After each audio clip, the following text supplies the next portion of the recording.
Hear this. There are many of you who are going through rejection, through disappointment, and through hatred. But hear this.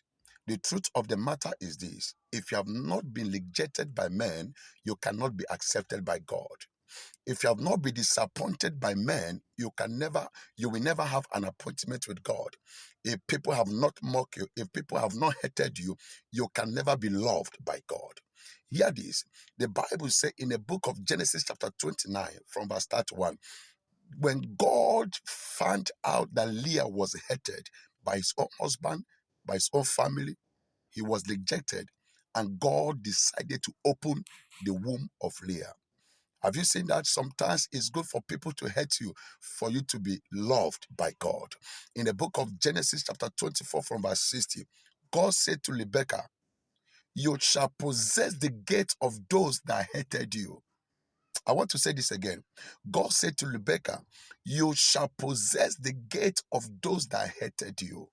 Have you seen why sometimes it's good for you to have enemies? Because you will possess their gate. In the book of Genesis, chapter 37, from verse 12, Joseph was rejected. He was hated. It's by his own family. In fact, they even sold him out because they believed that nothing good will ever come out of him. They believe that nothing will ever come out of him. So let us sell him out. But the good news is this: God had an appointment with Joseph because he was rejected.